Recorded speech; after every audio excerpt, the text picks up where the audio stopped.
राधे राधे, जय जय श्री राधे। आप सभी के हृदय विराजमान मेरे प्यारे प्रभु को प्रणाम। वृंदावन धाम की जय, कार्तिक मास की जय, यमुने महारानी की जय, गंगा मैया की जय। तो हमारी मंडली की सबका मन था, सब मंडली का मन था और कई ऐसे कमेंट आ गए थे कि आप हमें कार्तिक मास की जो 5 कहानियाँ हैं वो भी हमें कह करके सुनाओ। तो हमारा मीरा जी का जो चरित्र चल रहा है वो तो चल रहा है, परंतु आज हम आपके लिए, हम सब के लिए, खुद मेरे लिए भी वो 5 कहानियाँ लेकर के आए हैं जो कार्तिक महात्म में कार्तिक महात्म का इतना फल है इन कहानियों का सुनने का कि साक्षात नारायण भगवान के दर्शन हो जाते हैं। तो सबसे पहले हम तुलसी मैया जी की कहानी सुनते हैं कि एक बुढ़िया माई थी। बूढ़े तो हम सबको ही होना है, परंतु उस बुढ़िया माई ने कहीं सुन रखा था, क्योंकि ये तो हमारे तुलसी मैया का ठाकुर जी का विवाह तो पुरातन है, पुराना, सबसे बहुत युगों युगों से चला आ रहा है। तो उस माता ने सुन रखा था। तो अब वो बूढ़ी हो गई थी, उसके कोई संतान थी नहीं। तो उन्होंने मन में विचार किया कि मैं नित्यक्रम और तो कुछ कर नहीं सकती, अब बूढ़ी हो गई हूँ, ना रोज़ मंदिर जा सकती, ना कोई पूजा इतना कर सकती, कुछ नहीं कर सकती। तो उसने तुलसी जी का एक बिरवा घर में लगाया और उसको रोज़ सींचती रहती थी, क्योंकि उन्होंने महिमा तुलसी मैया की सुन रखी थी। तो रोज़ तुलसी मैया को सींचती और सींच करके और कुछ नहीं कहती। वो वैसे देखा जाए तो ये सामान्य सी है, चाहते हैं ये सब की यही मांग होती है कि हम सदा निरोगी रहे, स्वस्थ रहे, धनवान भी रहे और हमारा मान भी रहे। यही तो सबकी इच्छा है। संसार में जितने प्राणी हैं यही तो सबकी मांग है, पर सदा सदा सबकी मांग पूरी नहीं होती। परंतु उस बुढ़िया के कोई सहारा था ही नहीं। तो वो तुलसी मैया से जाकर के रोज़ तुलसी मैया को सींच देती, दीपक कर देती और बाद में तुलसी मैया के पास बैठ करके जो कोई अपने कोई भजन आते, जो भी कीर्तन दामोदर जो भी कुछ होता वो कर लेती। और बाद में तुलसी मैया से वो यही कहती कि मैया मेरे कोई भी नहीं है, मेरे कोई है ही नहीं, तो जब तक मेरे हाथ पांव चल रहे हैं तब तक तो मैं अपना जीवन कैसे तैसे करके काट लूँगी आपकी कृपा से। परंतु जब मैं तड़ापा यानी बुढ़ापा आ जावे, जब मुझे बुढ़ापा और आ जाएगा तब तो कोई तो होगा ना। अब जिसकी रोज़ सेवा करते हैं, जिसको रोज़ खिलाते हैं, जिसको रोज़ पिलाते हैं, उन्हीं से तो मांगा जाता है। वो रोज़ तुलसी मैया के पास बैठती थी, शाम को दीपक करती थी, सुबह भी करती। तो वो तुलसी मैया से ही कहती, तुलसी मैया अन्न देना, धन देना और चटक की चाल देना, यानी मैं किसी के सहारे ना बनूं, चट चट करती बूढ़ी होकर के भी चलती रहूं, चटक की चाल देना। और पटक की पट से मौत, यानी मैं तुरंत मर जाऊं, कोई दुख से दुखी ना हूं, ये भी मुझे देना। और वो कहती किसी के आगे हाथ ना फैलाने, तो ग्रास भी देना। कहती दही बूरा हंदा ग्रास देना और पीला पीतंबर देना, यानी मैं पीली धोती पहन करके भगवान विष्णु की उपासना, तुलसी मैया की सेवा कर सकूं। यहाँ तक तो सब ठीक था। अब उसे पता था कि मेरे कोई संतान है नहीं, तो अब मेरा और कोई ना करे। जब भगवान ने संतान नहीं दी, वो मेरा विधान पिछले जन्म का है, परंतु भगवान से तो मांग ही सकती हूँ कि वो ही मुझे आवे। और वो कहते चटक की जाल देना, पटक की मौत देना, आप कृष्ण को कांद देना और मुरली वालों सामने देना। इतना रोज़ कहती और वो अपने घर चली जाती। अब ऐसे करते, देखो एक नियम जो होता है ना, नियम में बड़ी ताकत होती है। रोज़ रोज़ रोज़ रोज़ वही करते करते पत्थर पर भी लकीरें पड़ जाती है। आपने देखा कुएं पर जो पत्थर लगा होता है उस पर लकीर पड़ जाती है। धीरे धीरे करते करते करते, क्योंकि भगवान ने जब से तुलसी मैया को स्वीकार किया था, और भगवान ने खुद ही तुलसी मैया को, कहते हैं पहले ही दिन तुलसी मैया को उपहार में, जो सामान्य लोग होते हैं कोई धन देते हैं, कोई कुछ देते हैं, परंतु हमारे ठाकुर जी ने तुलसी मैया को यही उपहार दिया था कि मैं तुझे यही अधिकार देता हूँ कि जो तेरी सेवा करेगा और जो तुझसे मांगे, मैं कहता हूँ ऐसे ही उसका पूरा हो जाएगा। और अगर कोई ज़्यादा कुछ मांगे तो मुझसे कहोगी तो वो भी उनको मिल जाएगा। ये पहले से ही अधिकार तुलसी मैया को ठाकुर जी ने दे रखा था। तो अब कार्तिक का महीना वो रोज़ सींचे, सब कुछ करे, परंतु कार्तिक महीने में विवाह होता है और आषाढ़ में तुलसी का रोपण, बिरवा रोपा जाता है। परंतु तुलसी मैया तो हमारी सूखी जा रही थी। अब कार्तिक का महीना आया, सब माताएं कहती कि भाई सबकी तुलसी हरी हरी है, हमारी बुढ़िया मैया की तुलसी तो सूखी जा रही है, पता नहीं क्या हो गया। तो मैंने विचार करते हुए, मेरा तो जितना होता है मैं तो सेवा करती हूँ। अब हमारे ठाकुर जी को लगा कि कार्तिक में हर तुलसी का भगवान के साथ मिलन होता है और हर तुलसी का पारिग्रहण भगवान स्वयं करते हैं। तो ये तुलसा मैया से पूछा कि हर जगह हरियाली है, परंतु इस जो बिरवे में आपका ये स्वरूप है वो सूखा क्यों जा रहा है। तो तुलसी मैया ने कहा, क्या बताऊं, ये बुढ़िया मैया की वजह से। तो उन्होंने कहा, हंसने लगे ठाकुर जी, दामोदर भगवान हंसने लगे, बोले ऐसा क्या हो गया। तो कहते हैं ठाकुर जी ने जब पूछा तो तुलसी मैया ने बताया कि इतना मांगती है, अन्न मांगती है, धन मांगती है, दीदा यानी आंखें भी मांगती, गोडा, मेरे आंखें भी सही रहे तो आपके दर्शन कर सकूं, और घुटने भी सही रहे तो आपके द्वार तक आ सकूं, और हाथ पैर सलामत रहे तो आपकी सेवा कर सकूं, दीपक कर सकूं, ये तो सब ठीक है। और चटक की चाल देना, चट चट करते चलते जाऊं और पट से मर जाऊं, कोई बीमारी ना हो, ऐसे ही भगवान मुझे लेने आ जाए, यहाँ तक भी ठीक है। परंतु ये कह रही है आप कृष्ण का कान दे, आपके बिना पूछे मैं इसे वरदान कैसे दे सकती हूँ कि आप इसे कांधा देंगे। तो ठाकुर जी हंसने लगे, अरे बोले इतने अधिकार दे रहे हैं तो एक अधिकार और सही। ऐसी तो कोई बिरली होती है जो ये सब मांगती है, क्योंकि इसके कोई है नहीं, और जब मेरे से आपसे ही रिश्ता बांधा है तो आपसे ही तो मांगेगी, और किस से मांगेगी। तो ठाकुर जी ने हामी भर दी, कहा ठीक है आप हरी भरी रहो, विवाह से पहले आप हरी भरी रहो, मैं ये भी इसका पूरा कर दूंगा। ठाकुर जी ने वचन दे दिया। अब तुलसी मैया तो हरी भरी हो गई, और अब तो बुढ़िया की तुलसा एकदम चकाचक हो गई, हरी भरी हो गई। और कार्तिक का महीना आया और सब ने विवाह किया, बुढ़िया मैया ने विवाह कर दिया। और कार्तिक के बाद में अचानक से एक दिन बुढ़िया की तबीयत बिगड़ी और बुढ़िया तो पधार गई। अब बुढ़िया तो पधार तो गई, परंतु गांव वाले जो आस पड़ोस के थे वो सब आए। अब बुढ़िया माई का उन्हीं को तो करना था, अब उन्हीं को करना था, तो बुढ़िया माई की उन्होंने सब कुछ तैयारी करी कि भाई बहुत अच्छी बुढ़िया थी, क्योंकि उन्होंने यही तो कमाया था, प्रेम ही तो कमाया था। जो प्रेमी होता वो कभी अकेला नहीं होता, किसी न किसी माध्यम से भगवान उनकी मदद करने जरूर पहुंच जाते हैं। सारे पड़ोसी अड़ोसी सब तैयारी कर ली, परंतु जैसे ही अर्थी को उठाना चाहिए उठे ही नहीं। सब ने जोर लगा लिया, बड़े बड़े गांव के थे सब आ गए, और फिर सब ने पुण्य देना शुरू किया।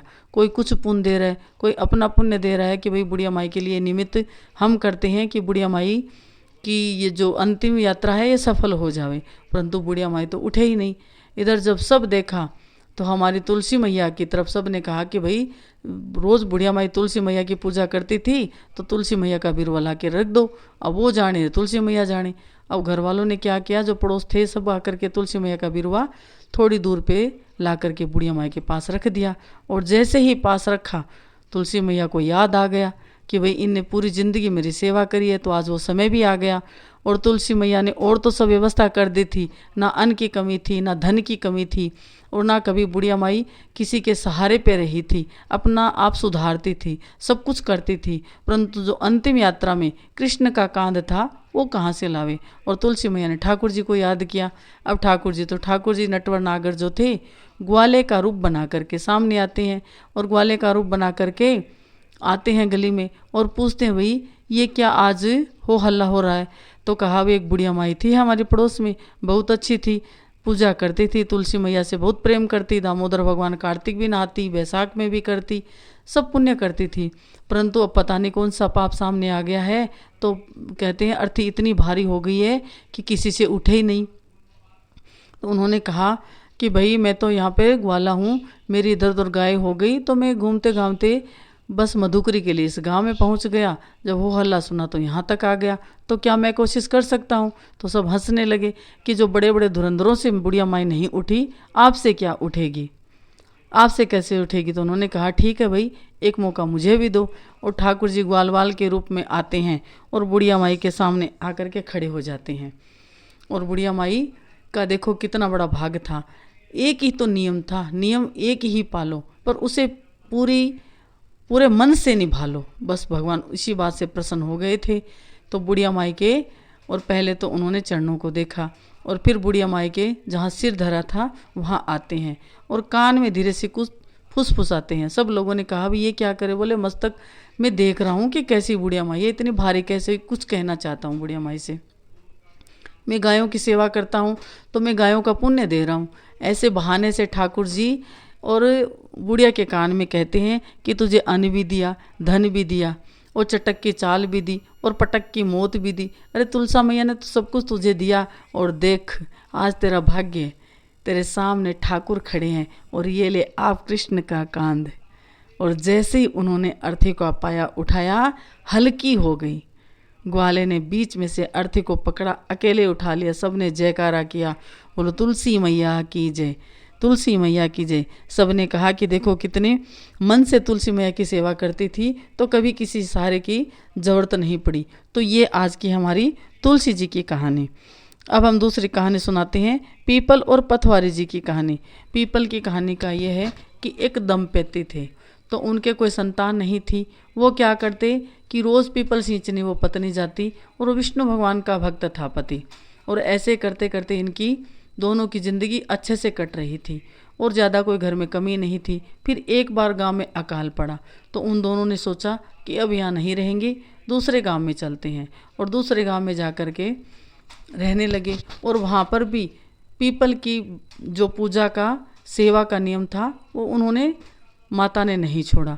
वो रोज़ विष्णु भगवान के जाती, मंदिर भी जाती, और रोज़ नियम से पीपल की सेवा करती। वहाँ पर जो कि कितने जो कुछ पत्ते नीचे सूखे होते हैं उनको उठाती। देखो पीपल सींचना ही कोई बड़ी बात नहीं होती है।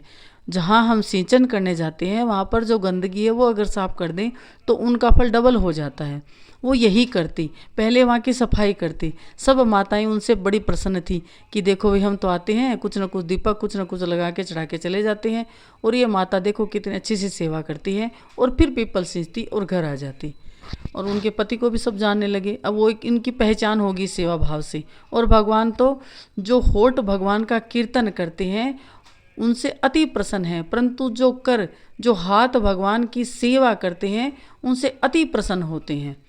तो अब सब जानने लगे उनको। तो सब पूछते भाई आपके कोई घर में है?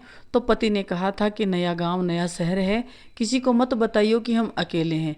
बिना मतलब हम कहेंगे हमारे कोई नहीं है तो एक तो संसार के लिए दया का पात्र बन जाएंगे, हमें नहीं बनना। भगवान के होते हुए हम अनाथ हो नहीं सकते, और हम भगवान की सेवा भक्ति करेंगे, उनको जो करना है वो कर देगा। ये पीपल की कहानी हमें ये सीख भी दे रही है। और वो उन्होंने कहा कि हमारे पुत्र तो है पर वो परदेश में रहता है। ऐसे करते करते करते करते बहुत समय निकल गया।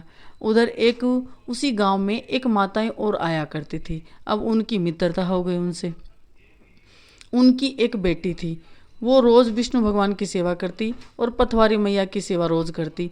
और वो भगवान से पथवारी मैया की सेवा करते करते करते, और वैसे पथवारी मैया का नियम ये होता है कि आज जो मील के पत्थर धरे जाते हैं उन पे लिखा जाता है कि इतना किलोमीटर ये गांव ये शहर है। पहले ये ऐसा नहीं था। पहले पीपल का बड़ा वृक्ष होता, उसी पर एक पत्थर धर दिया जाता था, उस पर अच्छे से नाम लिखा होता था। कोई पत्थर को उठा ना ले इसलिए उनको स्थापित सा कर दिया जाता, और उनको एक ऐसे मान दिया जाता उस पत्थर को। तो उसी को पथवारी कहते थे। पथ की रानी, पथ बताने वाली, वो पथवारी होती है। पथ की रानी, पथ बताने वाली, वो महारानी। और फिर माताएं काटती उनको चुनरी उड़ा देती, सब कुछ कर देती, तो वही थी पथवारी। अब वो उसकी कन्या रोज़ पीपल पथवारी की सेवा करती, और रोज़ उन्होंने उनके घर में सत्संग कीर्तन चलता रहता था। तो उन्होंने सुन रखा था बेटी ने कि जो पीपल पथवारी की सेवा करता है उन्हें साक्षात नारायण भगवान मिलते हैं। अब वो रोज़ यही कर्म करती रहती। अब धीरे धीरे उन दोनों, उनकी माँ में मित्रता हो गई। अब बेटी उनकी धीरे धीरे बड़ी होने लगी। अब उनके लिए कोई रिश्ता लाते पर बेटी को पसंद नहीं आता, कभी माँ को नहीं आता। तो उन्होंने अपनी सहेली से कहा कि तेरा बेटा कब परदेश से आएगा, मेरा मन है कि मैं तेरे घर की बहू बना दूं, क्योंकि मेरी बेटी इतनी धार्मिक है, और कहीं जाएगी तो शायद इनकी सेवा ना निभे तो जी का झंझट होगा। तो उन्होंने कहा कि जब बेटा आएगा तब मैं बात करूँगी। अब बेटा हो तो आवे, कहाँ से आवे। तो फिर कई दिन निकल गए। अब बेटा तो आवे नहीं, रोज़ नए नए बहाने बनावे, और रोज़ विष्णु भगवान की वैसे उनका पति पूजा करे, और वो माता आकर पीपल भगवान की रोज़ पूजा सेवा पूजा करे। ऐसे करते समय निकल गए। तो उन्होंने कहा कि हम नहीं जानते, आपके बेटा है, ये आपने कह दिया, हम मान रहे हैं। बेटा परदेश ही तो गया है, कोई बात नहीं। अब बेटे को बांधने का एक ही उपाय है कि आप बेटे से कह दो कि तेरी हमने सगाई कर दी है, अब तुझे आना ही पड़ेगा। अब वो बेचारे कैसे कहते। ऐसे करते करते 12 साल बीत गए थे। और जब वो बेटी छोटी सी थी तब से वो सामने देख रही थी। ऐसे करते वो बेटी 16 साल की हो गई। जब 4 साल की थी तब उनके गांव में आए थे। अब 12 बरस इनको सेवा करते हो गए, विष्णु भगवान पीपल की सेवा करते। तो अब क्या करते। अब उन्होंने कहा हमें नहीं पता, हम तो आपको जानते हैं, और पहले होता भी यही था, माता पिता का व्यवहार, और माता पिता घर देख करके सगाई कर दी जाती थी। तो बेटी के बाप ने कहा कि मेरी पत्नी का मन है कि आपके बेटे से ही सगाई हो। तो उन्होंने नारियल और तिलक सगुन का रुपया उनके यहाँ घर पे 5 पंचों को लेकर आए और उनके धर दिया। अब बेचारे क्या बोले, क्योंकि पहले झूठ बोल चुके थे, इसीलिए तो कहते हैं एक झूठ फिर 100 झूठ बुलाता है। पर उन्होंने झूठ भी किसके लिए बोला? भगवान के भरोसे पे बोला, तो उनका झूठ भी फलेगा। उन्होंने भगवान के भरोसे झूठ बोला, किसी लालच में झूठ नहीं बोला। हमें कोई दीन ना माने, भगवान के प्रति हमारी श्रद्धा है, इसलिए उन्होंने झूठ बोला। अब क्या करते, नारियल और वो चांदी का सिक्का और वो रख लिए। अब उन्होंने भगवान के पास जा कर के कहा कि अब हम क्या करें, पर कुछ होने वाला था नहीं। तो उन्होंने कहा कि समाचार आया है कि जल्दी ही बेटा आ जाएगा। तो उन्होंने कहा ठीक है। अब जब पीपल पुण्य आती है, पीपल पूर्णिमा बैसाख में, तो उन्होंने कहा कि देखो भाई, हम तो उस दिन अपनी बेटी का विवाह कर देंगे, क्योंकि मेरी बेटी पीपल की भक्त है, विष्णु भगवान के आप भी हैं, तो उनसे बड़ा हमारे लिए कोई मुहूर्त तो हो नहीं सकता। तो कहा ठीक है। वो बेचारे दोनों क्या करें, ऐसे करते करते करते समय निकल गया। समय निकल गया, जब 7 दिन बचे तो उन्होंने कहा कि देखो भाई, अब तक तो बेटा आ जाना चाहिए था। जब 10 दिन बचे थे तो अब पुरुष ने, जो पति थे, उन्होंने कहा कि हाँ तू कह दे कि बस हमारा बेटा 3-4 दिन में आने वाला है। उन्होंने मन में विचार किया कि अब यहाँ से हम रातों रात यहाँ से चले जाएंगे। तो माता ने कहा नहीं, ऐसा नहीं हो सकता, सारी ज़िंदगी आपने विष्णु भगवान की सेवा करी है, विष्णु भगवान हमारा मान रखेंगे। और वो पीपल पे जा कर के आज पहली बार फूट फूट के रोने लगी। सब माताएं घर चली गई, परंतु वो नहीं गई, 12 बजे तक वहीं बैठी रही। और उन्होंने विष्णु भगवान से कहा कि मुझे कुछ नहीं चाहिए, जो मैंने सेवा करी वो सब आपके सुख के लिए की, उसके लिए मुझे कुछ नहीं, मेरा प्रारब्ध जैसा है वैसा है, मुझे कभी शिकायत भी नहीं थी, परंतु मैंने जो एक झूठ बोला, अब इस झूठ के बदले मुझे मरना ही पड़ेगा। तो हम गांव छोड़कर जावें, इधर उधर मरे, इससे अच्छा है आपकी शरण में ही मर जाएं। तो आपका जो पथवारी रूपी पत्थर रखा है, अगर कल तक आपने कोई व्यवस्था नहीं करी और कोई ऐसा आप ही कोई विधान करो कि जिससे हमारा झूठ पकड़ा भी ना जाए और हम बचकर निकल जाए, इस बेटी को तो कोई अच्छा वर और मिल जाएगा और हम इस मुसीबत से बच जाए। और कल तक का समय है, कल अगर कोई आपने चमत्कार नहीं किया या हमें इस मुसीबत से नहीं निकाला तो मैं सिर पटक पटक कर यहीं पर अपनी जान दे दूंगी। अब पूरी रात विष्णु भगवान, पथवारी मैया को तो नींद नहीं आई। पथवारी मैया ने कहा कि अब तो कुछ करना ही पड़ेगा, ये जो बेटी है रोज़ आती है पूजा करने, ये भी तो विष्णु भगवान को ही मांगती है वर में, तो इससे अच्छा मौका नहीं मिलेगा कि इस लड़की का भी सपना पूरा हो जाएगा। और इसी ने आपको ही चाहा है, आपको ही मांगा है, तो आपको कुछ करना पड़ेगा। अब विष्णु भगवान ने, और उधर पति जो मंदिर में जाता था, उन्होंने भगवान से कहा कभी कुछ नहीं मांगा, अब आप आज मांग रहा हूँ कि कल तक कुछ न कुछ कोई चमत्कार कर दो, यह हमारा झूठ पकड़ा जाए और हम माफ़ी मांग लेंगे, परंतु हमने बहुत बड़ा पाप किया है, इस पाप की सज़ा मृत्यु भी छोटी ही होगी, हम मर जाएंगे, मैं मर जाऊंगा, फिर पत्नी का क्या है, वो कहीं चली जाएगी। इधर पत्नी ने ये भगवान से कहा कि मैं मर जाऊंगी तो झंझट मिट जाएगा, ये फिर गांव छोड़ के चले जाएंगे, दुनिया का क्या है, 4 दिन रोएंगे और सब भूल जाएंगे और इस बेटी का कहीं अच्छे घर में विवाह हो जाएगा। सारी रात घर आकर के अब दोनों एक दूसरे को बताए नहीं कि कल हमारा अंतिम दिन है। उन्होंने कहा कि देखो जो होगा सो होगा, पर तू भजन करती रहना। अब पत्नी पति से कह रही है कि देखो जो होगा सो होगा, आप भजन करते रहना, आप कुछ भी गड़बड़ मत करना, और कुछ भी हो जावे पर आप अपना ध्यान रखोगे। ऐसे करते दोनों रोते रोते पूरी रात निकल गई। 4 बजे जब उनकी आँख खुलती, उससे पहले दरवाजे पे खटखट होती है और वो दौड़ कर जाते हैं कि इस समय कौन आ गया। देखा तो 21 साल का इतना सुंदर एक राजकुमार सा उनके घर में आया और उन्होंने कहा कि मैं ही हूँ आपका पुत्र। तो कहा हमारे तो कोई पुत्र था ही नहीं। बोले था नहीं, पर अब है, मैं आपका पुत्र हूँ और मैं आपको वचन देता हूँ कि जब सही समय आएगा मैं वरण करने आ जाऊँगा। आपका जो आपकी तपस्या थी वो फलीभूत हुई है और भगवान फिर अंतर्ध्यान हो जाते हैं। और इधर अब उनको विश्वास हो गया और इतना कह करके बोले मैं चला, अभी तो मैं जा रहा हूँ, पर जब सही समय आएगा शादी का मंडप की आप तैयारी करो, आप पूरी तैयारी करो, मैं अवश्य पधारूंगा, क्योंकि आपका पुण्य ऐसा था कि अब मुझे ही आना पड़ेगा पुत्र रूप में, आपका पुत्र मैं ही बन करके आऊँगा। अब दोनों के तो मानो पंख से लग गई। अब सुबह हुई तो उन्होंने अब रंग पुतवाई कराई है, घर सजाया है, मोहल्ले को बुलाया है और सबको जो गीत रीत लड्डू बांटे हैं, सब मिठाई बांटी है, सब कुछ तैयारी कर ली। और अब तो सबको विश्वास हो गया कि पुत्र आने वाला है। परंतु भगवान परीक्षा भी लेते हैं, कठिन परीक्षा की घड़ी आ गई। ऐसे करते 5 दिन निकल गए।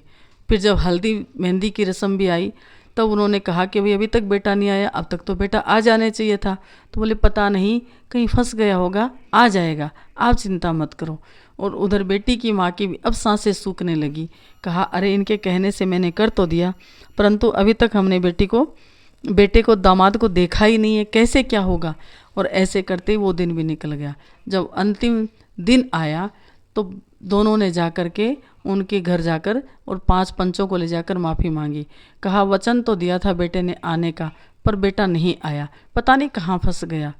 तो उन्होंने कहा कोई बात नहीं, कोई बात नहीं, हमें कोई चिंता नहीं है। आप ऐसा करो, जो बेटे के कोई वस्त्र तलवार है उसी से आप शादी कर दो, उसी को हम अपनी बेटी दे देंगे और जब बेटा आएगा तब सब कुछ ठीक हो जाएगा। तो कहा ठीक है। अब बेचारे क्या करते। तो उन्होंने कहा अब क्या कर सकते हैं। और उन्होंने जो समय आ गया तो तलवार और नारियल को ले जा कर के वहाँ पे तोरण पर कहा कि ठीक है। उन्होंने रथ एक मंगाई और उनमें तलवार रख दी और वो नारियल रख दिया।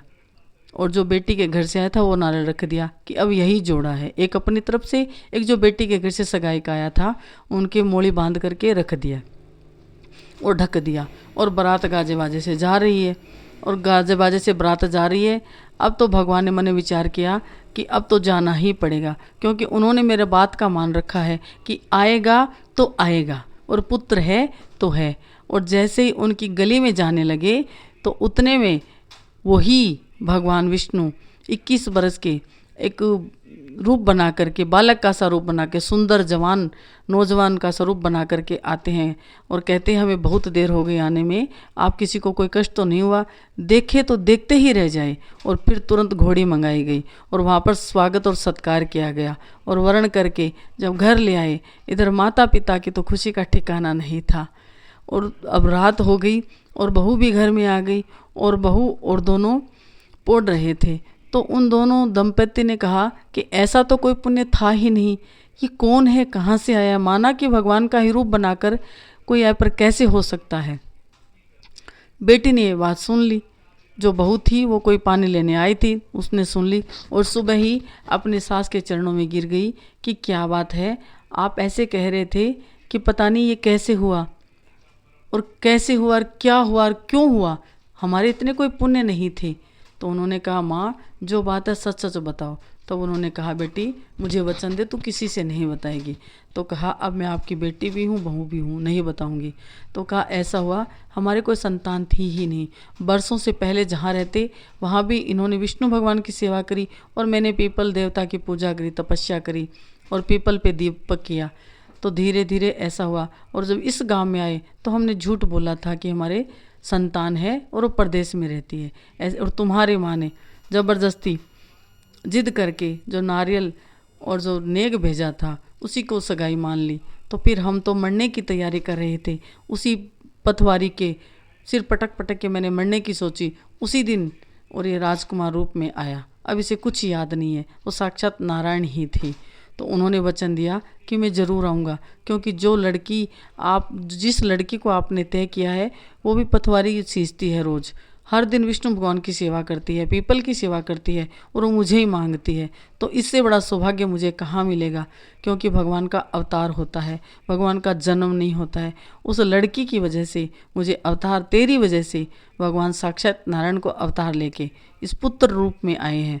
अब इस पुत्र को कुछ भी याद नहीं है, इसे इतना ही पता है कि हम दोनों इसके माता पिता हैं। बड़ी प्रसन्न हुई और उसके बाद में उन्होंने प्रण किया, अपने पति से कहा कि देखो मैं विष्णु पथवारी माता पीपल की सेवा करती हूँ और आप भी विष्णु भगवान की सेवा किया करो और पीपल और पथवारी की ऐसे करके जैसे उन दंपति को विष्णु भगवान की सेवा का फल मिला, पुत्र भी मिला, धन भी मिला और बहू भी मिली। तो ये हमारी आज हुई पीपल देवता की पूजा का फल और पथवारी मैया की पूजा का फल कि जो मन से पथवारी की सेवा करते हैं तो साक्षात नारायण भगवान उनकी सारी मनोकामनाएं पूर्ण कर देते हैं। अब लपसी तपसी की कहानी। एक गांव में, गांव के बाहर एक टूटा फूटा सा मंदिर था। वहाँ पर बरगद और पीपल के वृक्ष थे। वहीं पर एक तपस्वी आकर के बैठ गया। वो तपस्या करने लगा। वो मन से तपस्या करता था और धीरे धीरे उनकी तपस्या बढ़ने लगी। इधर एक गांव में और व्यक्ति था। वो उनको आते जाते देखता तो मन में विचार करता, मैं इतना तो नहीं कर सकता। परंतु वो कहते ना कि वो भूख भट्ट था, भोजन भट्ट था, उसे भूख बहुत लगती थी। तो वो तो एक शेर की लपसी बनाकर खा लेता था। तो घर वाले वैसे ही उससे परेशान थे। लपसी का मतलब जो घी डाल करके आटे में भून कर बनाया जाता है वो तो हलवा हो जाता है, और जो बिना घी के ही बने, बिना घी के सेक लो आटे को और फिर उसमें गरम गरम पानी डाल दो और गुड़ का पानी मिला करके डाल दो, वो भी अच्छी लगती है। तो वो बेचारा अब क्या करता, लपसी पे आ गया। पर भी घर वाले ने कहा कि इतना भी नहीं पोसावत होती। तो फिर उसने घर छोड़ दिया और वहीं बाबा जी को देख करके वो भी वहीं पे इधर एक छोटी सी कुटिया छवा ली और वहीं पे रहने लगा। अब उससे और तो कुछ होता नहीं था। वो इतनी ही मजदूरी करता कि जितनी उसकी सवा सेर की लपसी बन जाए, और वो इधर उधर गाँव में जाता कुछ करके अपना आटा गुड़ और पानी की व्यवस्था करता। अब उसे देखता कि ये भगवान की पूजा में कितना अपना तन और मन लगाता है, ध्यान लगाता है, और उसका ध्यान तो भोजन में रहता। तो उन्होंने कहा और कुछ नहीं पालूँ ना पालूँ, पर इतना पाल लूँगा कि मैं भी रोज़ भगवान के सवा सेर लपसी का भोग लगाऊंगा और फिर ही पाऊंगा। ऐसे करते करते बहुत समय निकल गया।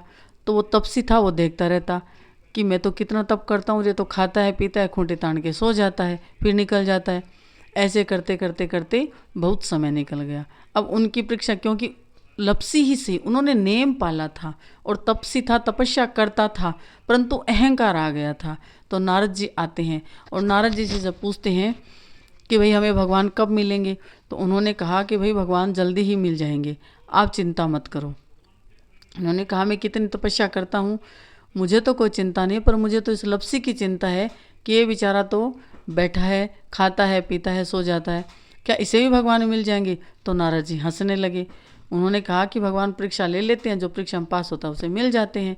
और अब भगवान ने क्या किया कि उनकी परीक्षा लेने के लिए एक सोने की मूंदड़ी यानी अंगूठी, एक अंगूठी 9 करोड़ की, उस समय भगवान ने वो अंगूठी ली और ला करके उन्होंने वहीं पर, जहाँ पर वो तपसी तो बैठता था भोग लगाने के लिए, तपसी तो बैठता था तपस्या करने के लिए, और लपसी अपनी लपसी लेकर के उधर आता था।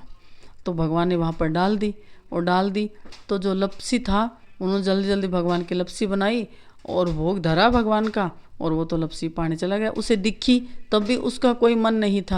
उन्होंने कहा मुझे क्या लेना देना, कुछ भी चमके कुछ भी पड़ा हो, बस मुझे तो भूख लगी है, जल्दी से भगवान के भोग लगा दूं और मेरी लपसी पालूं और खूंटी तान के सो जाऊं। वो तो सो गया, वो तो चला गया। इधर तपसी ने आज देखा कि ये भगवान की भक्ति का फल है, मैं इतनी तपस्या करता हूँ तो ये 9 करोड़ की मुंदड़ी पड़ी है। उसने क्या किया, उस मुंदड़ी को उठाया और तपस्या करने लग गया और अपने नीचे छुपा ली। अब नारद जी फिर आए। नारद जी ने कहा कि भाई मैं पूछ कर आया हूँ, बस एक छोटी सी परीक्षा होगी और भगवान दोनों को मिल जाएंगे। तो कहा इसको कैसे मिल जाएंगे। कहा ये मुझे नहीं पता। अब दर्शन देते हैं। भगवान जो खूंटी तान के सोया था, तो भगवान ने आवाज़ लगाई लपसी लपसी लपसी, और जैसे उन्हें आँख खोल के देखी तो साक्षात नारायण भगवान के दर्शन हुए। और उस तपसी जो तपस्या कर रहा था उसके कान में पड़ी भगवान की वाणी। तो उन्होंने आंखें खोली, वाणी तो सुनाई दे पर दिखाई कुछ ना दे। और उधर वो नाचने लगा, कहा मुझे भगवान के दर्शन हो गए। और रोने लगा। वो कहा भगवान मैंने तो ऐसा कुछ किया ही नहीं, तो आप इतने प्रसन्न क्यों। इतने में तपसी आता है और वो ज़ोर ज़ोर से रोने लग जाता है और भगवान से कहता है कि आपने भेद किया, मैंने ज़िंदगी भर तपस्या करी, मुझे दर्शन नहीं दिया, अरे इसको दर्शन दे रहे हो, ये कुछ तो करता नहीं है, सिर्फ लापसी बनाता है, चाहे आंधी हो चाहे मैं हो, एक दिन भूखा नहीं रह सकता, कभी व्रत नहीं करता, और मैंने कितना तप किया है, फिर भी आप इसे दर्शन दे रहे हो। तो भगवान ने कहा कि जो कल परीक्षा हुई थी उस परीक्षा में ये पास हुआ, तू फेल हुआ। कौन सी परीक्षा, कैसी परीक्षा। तो कहा जो 9 करोड़ का मुंदड़ा यहाँ मैंने डाला था, इस लपसी ने तो ध्यान तक नहीं दिया, अपनी लपसी का भोग लगाया। इसे भी चमकता दिख रहा था, ये चाहता तो ले सकता था, सोचता कि अब मुझे मांगने नहीं जाना पड़ेगा और लपसी के लिए इतना प्रयत्न नहीं करना पड़ेगा। लपसी बनाने वाला है कि सारी व्यवस्था हो जाएगी, परंतु नहीं, ये अपने हाथ से सब काम करता है, इसे कोई लालच नहीं। और तुम इतनी तपस्या करते हो, तुम्हें क्या ज़रूरत थी धन की, फिर भी तपस्या करते हुए उसे अपने घुटने के नीचे धर लिया, तो अभी भी वो तेरे घुटने के नीचे पड़ी है। तुझे लालच आ गया, अहंकार तो पहले था कि मुझे भगवान मिलेंगे, इसे नहीं मिलेंगे, इसीलिए तुम्हें दर्शन नहीं। फिर वो रोने लगा, कहा नहीं प्रभु मुझे भी दर्शन दो। तब उन्होंने कहा कि देखो कोई भी काम छोटा नहीं होता, सेवा कभी छोटी नहीं होती, बस भाव से करो। मैं तो भाव का भूखा हूँ, भाव ही बसार है, भाव से मुझको बजे तो भव से बेड़ा पार है। तो उन्होंने फिर दोनों को दर्शन दिए। तो ये कार्तिक मास की हमारी तीसरी कहानी। चौथी हमारी कहानी है इल्ली और घुन की। देखो पिछले जन्म में सब विश्वास करते हैं, 84 लाख योनियाँ भगवान ने बनाई है, उन पे सब विश्वास करते हैं। तो एक पति पत्नी थे, वो भगवान का भजन तो करते थे, पर उनसे कोई ऐसा पाप बन गया। तो फिर जो ऊपर जो गए तो भगवान ने कहा कि भाई तुम्हारा तप तो खूब है पर थोड़ा पाप भी है। तो उन्होंने कहा कि हमें और कुछ नहीं चाहिए, जहाँ भी भेजो बस इतनी कृपा रखना कि हमें वो स्मृति में रहे, याद रहे कि हम क्या थे अब क्या बन गए। और भगवान ने आशीर्वाद दिया। और फिर अगले जन्म में वो एक तो इल्ली बनी जो चावलों में, गेहूँ में, बाजरे में, इनमें लगती है। एक होता है घुन जो मोठ मूंग इनमें लगता है, वो घुन बन गया। और दोनों बन गए, परंतु दोनों को बातें याद थी। अब अनाज तो पास पास ही धरे जाते थे। ऐसे करते करते समय निकल गया। तो एक बार इल्ली ने कहा कि देख तुझे मुझे भी याद है, ऐसा करते हैं अब की बार कार्तिक का महीना आएगा तो हम कार्तिक नहाएंगे। तो घुन ने कहा कि भाई तू ही कार्तिक नहा ले, मैं तो मेरे मोठ और बाजरे में अच्छे से मज़े से हूँ, मुझे तो नहीं नहाना। तो कहा ठीक है। अब उसने प्रार्थना करी कि हे प्रभु अब की बार कार्तिक में मुझे मौका देना कि मैं स्नान कर सकूं। अब जिसके घर में वो इल्ली चावलों में पड़ी थी, वो माता कार्तिक नहाने की बहुत ही भाव वाली थी। वो कार्तिक महीने महात्म को बहुत मानती थी। तो उनने चावल का डब्बा उठाया और साथ में ले लिया कि रोज़ रोज़ कौन लाएगा, कौन ले जाएगा। वहीं पर पीपल पतवारी सिंची जाती है, वहीं पर तुलसी का बीरवा है, वहीं पर मंदिर है, वहीं पर ले जाके धर लूँगी और थोड़ा थोड़ा निकाल करके रोज़ काम में ले लूँगी। अब वो ले करके गई और पहले ही दिन उसने चावल उठाए और पतवारी पे सींच दिए और तुलसी मैया पे सींच दिए, पीपल भगवान पे चढ़ा दिए और उधर थोड़े से धर दिए, उस पर दीपक धर दिया। अब इल्ली महारानी तो पहुंच गई वहीं पर। अब इल्ली तो पहुंच गई, उसके भाग्य थे, उसे रोज़ याद रहता। अब वो इधर उधर चलती, अब सब माताएं जल सींचती तो उसका रोज़ स्नान हो जाता। और इधर घुन तो घर में ही रह गया, घर में मूंग में और मोठ की दाल में पड़ा रह गया। समय निकल गया, कार्तिक महीना पूरा हो गया। अब इल्ली 1 महीने तक वहीं तुलसी के बीरवे पर, वहीं पतवारी पे, वहीं इधर उधर डोलती रही। रोज़ पानी के छींटे लग जाते माताओं के, तो उनके जो पिछले पाप थे वो सारे कट गए। भगवान ने आशीर्वाद दिया कि समृद्धि थी तो तूने सदुपयोग किया उस समृद्धि का, और तेरे पति ने नहीं किया। अब तुम दोनों की फिर जोड़ी मिलेगी, पर तुम्हें फिर याद रहेगा। तो कहा कि तुम दोनों पहले साथ थे पर अब साथ नहीं रहोगे। फिर भी तो वो रोने लगी कि नहीं नहीं, मेरे पति को जिस योनि में भेजो ऐसी जगह भेजना हम दोनों को कि जहाँ मिल सके, बातें कर सके, क्योंकि मैं नहीं चाहती कि मेरे पति और लंबी जोनियाँ भुगता रहे, अब की बार उनका कल्याण हो जाए। तो कहा ठीक है। तो कहा कि तूने कार्तिक माह में रोज़ तेरे पे जल के छींटे पड़े हैं, तो तू राजकुमार के घर, तेरा राजकुमार से विवाह होगा और तू अच्छे घर में जन्म होगी, और ये मेंढा बनेगा, मेंढक बनेगा, बड़ा वाला मेंढा बनेगा। तो कहा ठीक है। अब ऐसे करते करते वो तो मेंढा बन गया। जो मेंढे होते हैं जिनकी वो उतारी जाती है, जिनकी वो ऊन उतारी जाती है, वो मेंढा बन जाता है। मेंढा बन जाता है तो वो ले जा कर के वो चले गए, दोनों एक ही घर में उनका जन्म हो गया। वो वहाँ की लड़की बनी और वहाँ का मेंढा। अब ऐसे करते करते वो पहचान गई, उससे बहुत बड़ा प्रेम करती वो, उसको खिला देती पिला देती, उससे रोज़ कहती कि मैंने बहुत कहा था पर तू नहीं माना, कोई बात नहीं, अब के जन्म में तो ज़रूर मान जाना। अब वो हाँ हाँ हिलावे, पर हम जिस जोनी में जाते हैं हमें वही जोनी अच्छी लगने लग जाती है। अब धीरे धीरे बेटी बड़ी हो गई, उसका किसी राजकुमार का इस लड़की की सुंदरता की वजह से मन आ गया, क्योंकि मंदिर जाती थी, पीपल सींचती थी, पतवारी सींचती, कार्तिक का मातम सुनती थी। तो अब राजकुमार से जब ब्याह होकर के विदा होकर जाने लगी तो पिता ने कहा कि बेटी धन तो बहुत दिया, तुझे क्या चाहिए? तो उन्होंने कहा कि मुझे और कुछ नहीं, जो दिया सो आपने दिया, अपने मन से दिया, पर मुझे मेंढा दे दो। कहा इसका तो क्या करेगी? बोले नहीं, सोने की सांकल डाल करके इसे मुझे दे दो। सोने की सांकल डाल करके मेंढे को साथ में दे दिया। उसने अपने महल से जो नीचे उतरती उस रेलिंग के बांध लिया और आते जाते उसे बोलती रहती। अब जो देवरानी जिठानी थी उन्होंने मैंने विचार किया कि राजा अब की बार ये रानी लेकर आई, ये कैसी रानी है? तो कोई जादूगरनी है, अरे तो जानवरों से भी बातें करती है। ऐसे करते करते समय निकल गया। जब कार्तिक का महीना आने लगा तो अपने राजा से उन्होंने पूछा कि मेरा कार्तिक नहाने का मन है, मैं कार्तिक में स्नान करना चाहती हूँ। तो राजा जी ने कहा ठीक है, अच्छी बात है, जैसे आपको करना कर लो, सारी व्यवस्था कर दी जाएगी। तो उन्होंने कुएँ की कर दी, पालकी की व्यवस्था कर दी, सब कर दी, दास दासियाँ चली जाएगी, जो भी सामग्री चाहिए लेके चली जाना। अब इधर वो जब उतरने लगी तो उन्होंने मेंढे से कहा कि चल तू भी कार्तिक नहा ले। तो उन्होंने तो अपने गर्दन हिला दी, बोले मुझे तो नहीं नहाना, मैं तो इसी जोड़े पसंद हूँ। तो उन्होंने कहा कि देख, मैंने तुझे पहले ही कहा था कि तू कार्तिक नहा लेता तो आज तू भी कोई राजकुमार होता, पर तू मेंढा बन गया, अभी भी वक्त है। तो फिर भी उसे दया लगती, वो कार्तिक नहाकर आ जाती और आते समय रोज़ उस मेंढे पे कार्तिक के जल के छींटे डाल देती। ऐसे करते करते 10-15 दिन निकले। नियम से उन्होंने कार्तिक का जो भी विधि होती है वो विधि विधान से किया। अब रानियाँ रोज़ देखती, जो और रानियाँ थी वो भी दासियाँ थी, वो भी देरानी जिठानियाँ ने देखा कि ये तो कोई ज़रूर जादूगरनी है। उन्होंने राजा को सिखा दिया और सब भाइयों ने भी कहा कि झूठ नहीं बोल रही है, अगर तुझे विश्वास नहीं तो तू सुन लेना।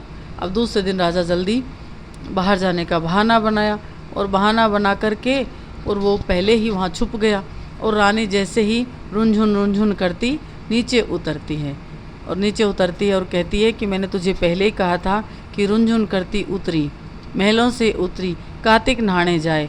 मैंने बार बार कहा मेंढा तू न कार्तिक नहाए, और कहा कि पहले तू घूंढ था तब भी नहीं नहाया, और अब भी मैं तुझे कहती हूँ तो जब भी मैं आती हूँ जाती हूँ तो तू खाते पीते में करते मिलता है।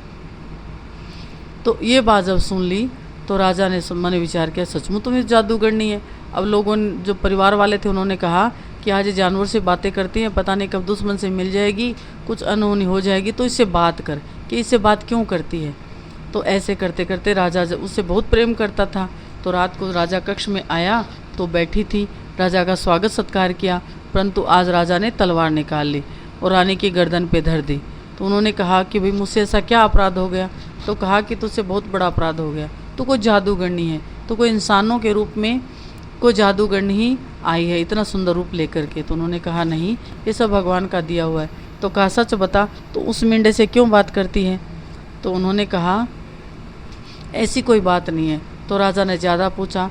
उन्होंने कहा कि हम 3 जन्म से साथ चल रही हैं, उस जन्म में हमसे कोई पाप बन गई तो भगवान ने हमने मांगा कि हमें समृद्धि बनी रहे, कि हम क्या बने क्यों बने, तो ऐसे हम इल्ली और घोड़ियाँ बने पिछले जन्म में।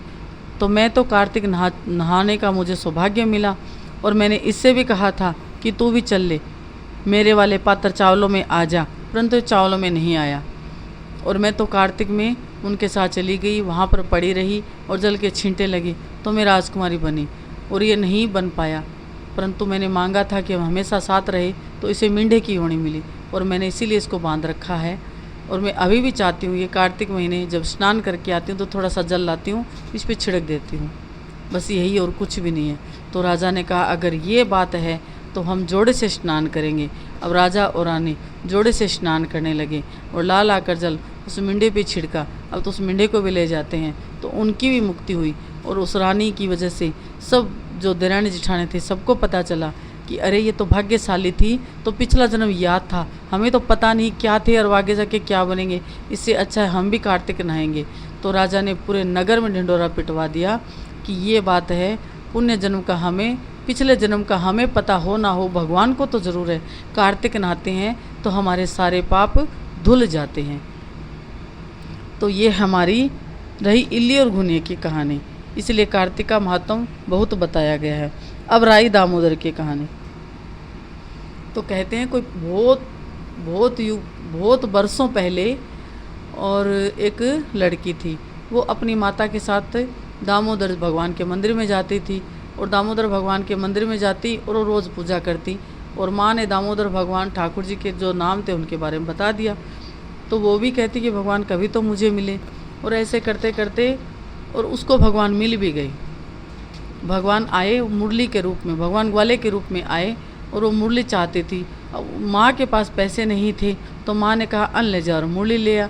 और वो मुरली लाने गई तो भगवान ने कहा कि क्या लाई है, तो अन्न के दाने दिए। अन्न के हाथ में जो बाजरा था और भगवान ने परीक्षा लेने के लिए उस बाजरे में फूंक मारी तो उसका भूसा उसके आँख में चला गया, उसे दिखाई नहीं दिया, बंदी सी हो गई और भगवान तो अंतर्ध्यान हो गए। फिर उसकी माँ आती है और कहती है क्या हुआ, मुरली वाला कहाँ गया, मुरली तो दे गया, मुरली तो पड़ी है परंतु उन्होंने फूंक मारी, मेरी आँख में भूसा चला गया। तो इसीलिए कहते हैं कि अगर दूसरों को दो तो अच्छा दान दो। आज उसे समझ में आ गया कि जो मैंने बिना छाना जो बाजरा दिया था शायद उसी का फल है कि वो मेरी बेटी के ही आँख में गिर गया। कोई भी दान करे तो अच्छी वस्तु दान करनी चाहिए। फिर उसने मन विचार किया कि कैसे भी करके मेरी बेटी का ब्याह तो करूं। वो सुनार के पास जाते सब उसे मना कर देते हैं और जब ब्याह का समय आता है तो साक्षात भगवान आते हैं और उसका विवाह हो जाता है। राई दामोदर, उस लड़की का नाम था राई। और यार राई यानी कितनी छोटी राई है, फिर नाम था राई। और उन्होंने बड़ा काम कर दिया, भगवान को ही मांग बैठी और भगवान मिल जाते हैं। तो इसीलिए अब धीरे धीरे कालांतर में जब भी कहते हैं कि राई दामोदर की कहानी सुनते हैं तो भगवान मिलते हैं। तो अब इनका परिणाम कहते हैं ना कि परिणाम में किसने सुख पाया और परचा किसको मिला। तो कहते हैं एक गांव में सब कार्तिक महात्म की कहानी सुनते, रोज़ सब मंदिर जाते, पूजा करते। तो माताएं पहले की होती अपनी बेटियों को साथ लेकर के जाती थी। हमारी दादी माँ भी हमें लेकर के जाती, परंतु आजकल तो सारा ही सब कुछ बदल गया। सबके स्कूल की पड़ी रहती है, पढ़ाई है, तो ना कोई जल्दी उठता है, ना अपनी माँ दादी चाची नानी के साथ कोई साथ जाता है। तो वो लड़की अपनी माता के साथ रोज़ जाती थी और वहाँ पर जाती और बैठ करके चुपचाप कहानी सुन लेती। उसे और कहानी समझ में आई ना आई, उसे राई दामोदर की कहानी समझ में आई। तो उन्होंने कहा कि ठीक है। कार्तिक जब पूरा होने लगा तो उन्होंने कहा कि मैं भी एक ब्राह्मण जिमाऊंगी। सब ब्राह्मण भोजन करते हैं तो उन्होंने कहा कि मैं भी ब्राह्मण जिमाऊंगी, एक जोड़ा जिमाऊंगी, परंतु मैं तो राई दामोदर, जो दामोदर भगवान उन्हीं को भोजन कराऊंगी। तो ऐसे करते करते वो माँ के पास आई, माँ से कहा कि मैं भी भोजन कराऊंगी। तो माँ ने कहा ठीक है, मैं किसी ब्राह्मण को न्योता दे देती हूँ। और उसके दिमाग में था कि मैं तो दामोदर भगवान को कराऊँ, क्योंकि दामोदर भगवान की जब कथा कहते पंडित जी तो कहते थे मोर मुकुट बंसी वाले हैं और उन्होंने कानों में कुंडल पहन रखे हैं और पीला पीतम्बर ओढ़ रखा है, ऊंची ऊंची धोती है और पैरों में कड़ूले हैं। तो बस उसने कहा मैं तो उन्हीं को भोजन कराऊंगी। तो माँ ने कहा, झुंझला करके कहा कि जा तू ढूंढ ले तेरे दामोदर को, मैं कहाँ ढूंढूंगी, जो मैं ब्राह्मणों को जानती हूँ उन्हीं को तो बुलाऊंगी। तो बेटी ने कहा ठीक है, मैं ढूंढ कर आती हूँ।